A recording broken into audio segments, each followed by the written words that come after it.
Salut, c'est Greg, bienvenue dans cette nouvelle vidéo. Aujourd'hui je voulais te parler des cours à distance. Je voulais te faire comprendre, comme le titre de la vidéo l'indique, que pas de panique, c'est pas quelque chose de compliqué, c'est pas quelque chose qui devrait te faire trop stresser. Les cours à distance, j'ai déjà vécu ça, d'ailleurs c'était ici que j'ai vécu mon confinement, c'était ici que j'ai vécu les cours à distance, même les examens à distance. J'ai passé mes examens en ligne juste ici sur le bureau à côté, et bah tu vois c'était nouveau, c'était pas facile de s'adapter au début, on n'avait plus de contact avec l'université physiquement je veux dire, mais au final comme je te le dis souvent sur cette chaîne, ça se finit bien pour nous et puis ça va se finir bien pour toi aussi cette année. Aujourd'hui j'ai pas pris beaucoup de notes, je voulais juste te faire comprendre que c'est pas forcément quelque chose de négatif les cours à distance. Je pense même que c'est une grande opportunité pour toi, pour ta santé mentale, pour ta santé physique. Il y a énormément d'opportunités là-dedans, dans cet enseignement à distance. Et limite, si on voit vraiment les choses d'une manière optimiste, je suis limite content que une crise ait obligé certains professeurs et certaines universités à proposer des cours en ligne, parce que c'est quelque chose dont j'ai rêvé pendant des années. Lorsque je me cassais le dos parfois à rester 7, 8, 10 heures dans un amphi par jour et ensuite à m'asseoir encore sur les chaises de la BU et que je rentrais chez moi avec le dos cassé, lorsque j'arrivais en retard à un cours et que j'arrivais en train de suer dans l'amphithéâtre et que voilà, il y avait les gens qui te jugeaient parce que tu arrivais en retard, tout ça c'est des choses que tu n'as plus lorsque tu as des cours en ligne. Et même si évidemment on perd quelque chose en échange de ça, parce qu'on perd ce contact physique avec la fac, qu'on aime bien, cette ambiance universitaire évidemment qu'on l'aime bien, alors tu la perds pas forcément à 100%, tu vas quand même avoir des cours parfois à l'université. Nous en tout cas à l'université de Caen on a encore des cours en présentiel. Par contre les CM, les cours magistraux sont tous en distanciel. Le message aujourd'hui c'est que vraiment tu t'identifies dans une case, dans des cases que je vais te présenter aujourd'hui, c'est-à-dire soit la case où tu as tous tes cours à distance, soit la case où tu as quelques cours à distance et quelques cours en présentiel, ou soit la case où il y aura un petit peu moins de personnes, de ceux qui ont toujours des cours en présentiel, et quasiment 100% des cours seront en présentiel. Si tu n'as plus aucun cours en présentiel, tu vas perdre quelque chose, tu vas perdre cette ambiance universitaire, tu vas perdre ce contact avec les professeurs, avec ton amphi, avec les étudiants de ta promotion, tu vas perdre aussi peut-être accès à la BU, donc ça c'est ce que tu vas perdre, mais en contrepartie tu vas gagner beaucoup de choses. Comme je te l'ai dit, tu n'auras plus besoin d'être physiquement présent à un endroit. Un professeur va te servir sur un plateau son cours, tu n'auras plus besoin que d'une connexion Wi-Fi pour accéder au cours.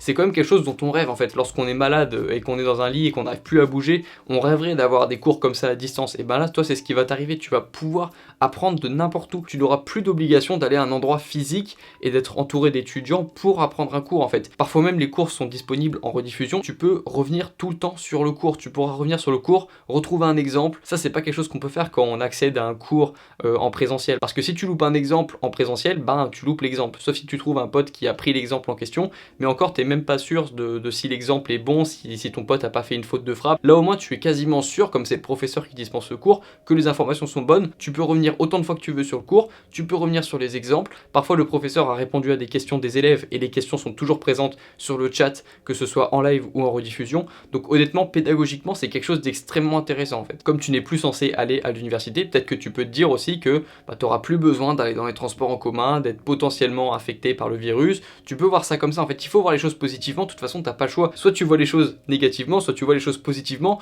mais en tout cas toi t'as une contrainte qui est là, qui est imposée, et tu peux pas passer outre. La seule chose que tu peux faire c'est la voir positivement, la voir comme une opportunité. Encore une fois, il y a énormément de personnes qui avec le bon état d'esprit ont réussi à se créer des opportunités pendant le confinement. Il y en a qui ont lancé une association, il y en a qui ont lancé une entreprise, et il y a des personnes qui se sont plaints aussi. Donc tu vois, tu choisis ton camp encore une fois. Pour le deuxième cas de figure, c'est-à-dire les étudiants qui ont des cours à distance et des cours en présentiel, moi j'ai envie de vous dire que vous avez le meilleur des deux mondes, c'est-à-dire que vous allez quand même pouvoir profiter d'une partie de l'ambiance universitaire qui va être évidemment différente de d'habitude, mais d'un côté vous allez aussi pouvoir voir le cours d'où vous voulez, revenir dessus, tous les avantages qu'on vient d'évoquer de l'enseignement en ligne. Et donc ce que je vous conseille, c'est lorsque vous êtes à l'université de profiter d'être au contact d'étudiants pour éventuellement échanger, pour parler un petit peu de l'avancée de vos révisions, pour pouvoir un petit peu savoir où vous en êtes, pour pouvoir créer des groupes. Et puis lorsque vous êtes obligé d'être à distance, profitez du fait de pouvoir être chez vous, de pouvoir vous faire un petit thé pendant que vous écoutez le professeur parler. Encore une fois, vous êtes les gagnants des cours à distance. C'est pas facile pour les professeurs, ils doivent faire attention au cadre, ils doivent faire attention à ce qu'il n'y ait pas d'enfants qui passent. Eux, ils ont l'obligation de commencer le cours à telle heure, de le finir à telle heure.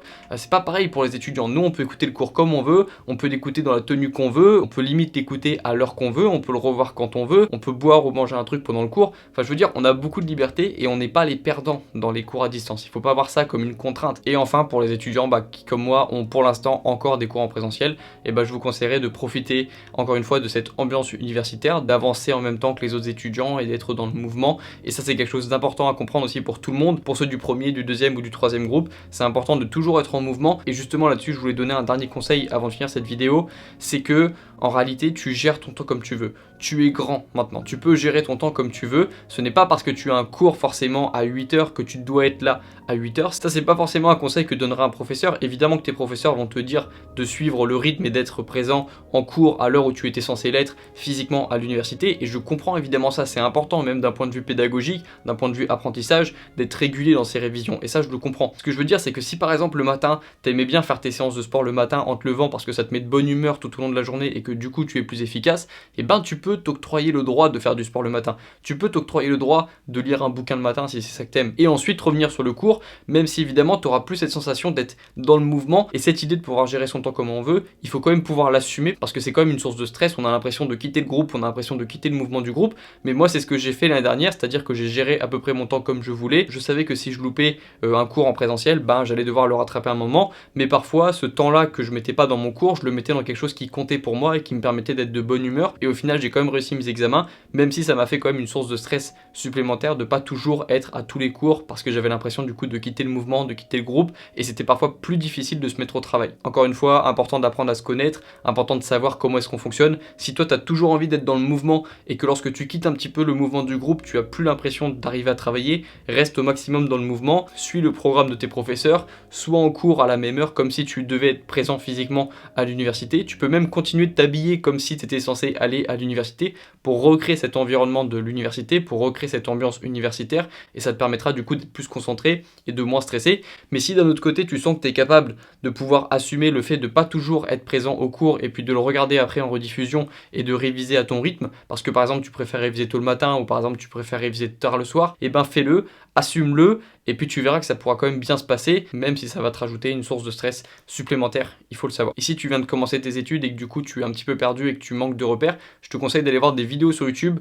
d'étudiants qui filment leur quotidien et qui du coup vont te donner des conseils pour apprendre tes cours, pour réviser de manière plus efficace. Il y a plein de vidéos sur le sujet sur YouTube, je te laisse aller voir ça. Si tu as envie de voir l'an dernier mon année en détail, si tu as envie de voir mes vidéos l'an dernier que j'ai réalisées pendant le confinement, j'ai fait énormément de vidéos sur le sujet, des studies confinement, des conseils pour mieux apprendre. J'ai filmé mon année et tout mon M1 d'étudiants en droit pour te montrer mon quotidien et te donner des astuces. Tu vas pouvoir vite comprendre comment est-ce que ça fonctionne le monde universitaire et tu vas voir que ça va bien se passer au final, comme je te l'ai dit en début de vidéo. Voilà, on se retrouve très bientôt dans la prochaine vidéo. Mets un like si la vidéo t'a aidé, abonne-toi pour recevoir les prochaines vidéos. Dans les semaines prochaines, je vais te montrer du coup mon quotidien d'étudiant en droit comme je le fais depuis le début de l'année, et puis s'il y a des cours à distance, je te montrerai comment est-ce que je vais gérer ça, mais tu vas t'y retrouver. Il y a beaucoup de vidéos sur le sujet, on est bientôt 15 000 sur la chaîne, donc ça fait plaisir, ça progresse vite en ce moment, donc merci aussi à vous, et on se retrouve très bientôt dans la prochaine vidéo. Bon courage dans tes études, bon courage dans tes projets, et puis à la prochaine.